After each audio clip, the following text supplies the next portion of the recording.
हरे कृष्णा, एक ऐसा शक्तिशाली व्रत जिसे स्वयं भगवान ने किया, वो है विजया एकादशी का व्रत। पुराणों में इसकी कथा के विषय में आता है, एक बार महाराज युधिष्ठिर ने भगवान कृष्ण से पूछा, हे वासुदेव, फाल्गुन मास के कृष्ण पक्ष में आने वाली एकादशी के विषय में आप मुझे बताइए, इसकी क्या महिमा है और इसे कैसे करना चाहिए। तो भगवान कृष्ण ने कहा, हे युधिष्ठिर, यही प्रश्न एक बार देवर्षि नारद ने अपने पिता ब्रह्मा जी से किया था। ब्रह्मा जी ने कहा, हे पुत्र नारद, तुमने परम पवित्र पाप नाशक व्रत के विषय में पूछा है। यह व्रत का पालन करने वाला व्यक्ति सभी क्षेत्रों में विजय प्राप्त करता है, इसलिए इसका नाम विजया एकादशी है। प्राचीन काल की बात है, जब त्रेता युग में भगवान श्री राम मर्यादा पुरुषोत्तम के रूप में इस धराधाम पर आए थे।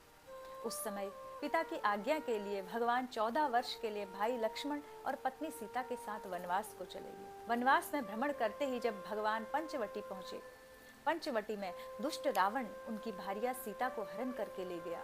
सीता माता की खोज करते करते श्री राम और लक्ष्मण दोनों भाई वन वन भटकते रहे और विलाप करते रहे। उसी दौरान मार्ग में उन्हें गिद्धराज जटायु से भेंट हुई। गिद्धराज जटायु भूमि पर पड़े थे और उनका शरीर लहूलुहान था।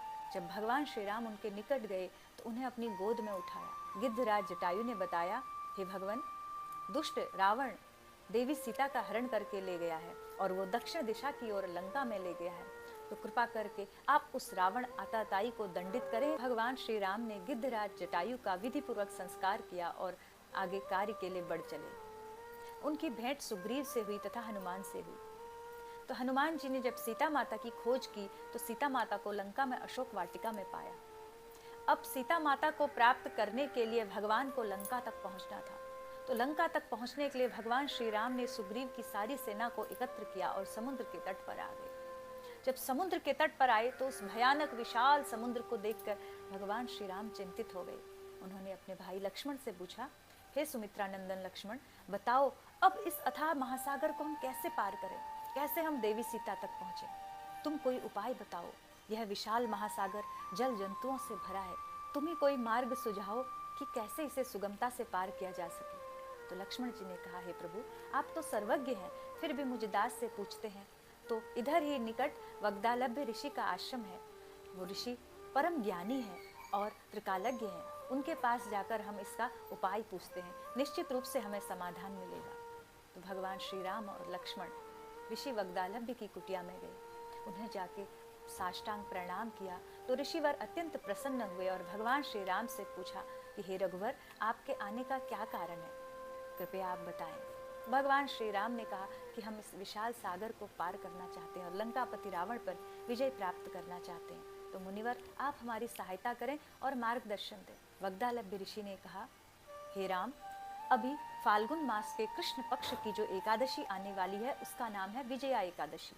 तुम विधि पूर्वक उसका पालन करो, लक्ष्मण और अपने सभी मंत्रियों सहित सभी सेनानियों सहित इसका पालन करो। इस विजया एकादशी के प्रभाव से आपको निश्चित रूप से लंकापति रावण पर विजय प्राप्त होगी तथा आप अपने लक्ष्य में सफल होंगे।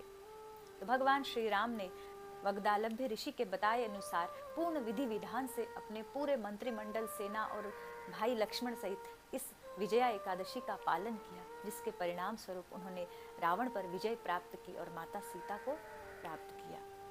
इस एकादशी की अनंत महिमा है। इसके श्रवण मात्र से वाजपेय और अश्वमेघ आदि का फल मिलता है। भगवान कृष्ण कहते हैं, हे राजा युधिष्ठिर, इस विजया एकादशी का पालन तुम भी करो, जिस प्रकार भगवान श्री राम ने किया था। यह एकादशी बाहरी शत्रुओं पर तो विजय दिलाती है, साथ ही हमारे आंतरिक शत्रु काम, क्रोध, लोभ, मोह, अहंकार आदि उन पर भी विजय दिलाती है। और सबसे बड़ा हमारा ये जो मन है, इस शत्रु पर विजय दिला के हमें भगवान की ओर अग्रसर करती है। तो हम सभी को बड़ी दृढ़ता से इस विजया एकादशी का पालन करना चाहिए और इस दिन प्रातः काल उठकर स्नान आदि के बाद भगवान की मंगल आरती करें, फिर तुलसी महारानी की पूजन अर्चन करें और भगवान के पवित्र नामों का जप करें। कम से कम 16 से 25 माला अवश्य करें और इस दिन अधिक से अधिक भगवान का स्मरण करने का प्रयास करें। इस एकादशी के दिन हम प्रयास करें हमसे किसी भी प्रकार का कोई बुरा आचरण, क्रोध, झूठ, निंदा आदि कोई कार्य ना हो। एकादशी का व्रत प्रत्येक व्यक्ति को पालन करना चाहिए। यदि कोई व्यक्ति एकादशी का व्रत पालन नहीं करता है तो उसे ऐसे ऐसे पापों का फल मिलता है जो पाप उसने अपने जीवन में किए भी नहीं थे। क्योंकि एकादशी के दिन अन्न में पाप पुरुष का वास होता है। यदि हम अन्न ग्रहण करते हैं तो वो पाप पुरुष हमारे भीतर चला जाता है, जिसके कारण हमें वो पापों का फल भोगना पड़ता है जो पाप हमने किए भी नहीं थे। अतः बड़ी निष्ठा से इस विजया एकादशी का पालन करें और अगले दिन पारण समय एक निश्चित अवधि में कुछ अन्न प्रसाद लेके पारण कर लें। 14 फरवरी शनिवार को 6:52 से 10:35 के बीच में पारण समय है। इस अवधि में कुछ अन्न प्रसाद लेके व्रत का पारण कर लें। आप सभी को विजया एकादशी की हार्दिक शुभकामनाएं। हरे कृष्ण।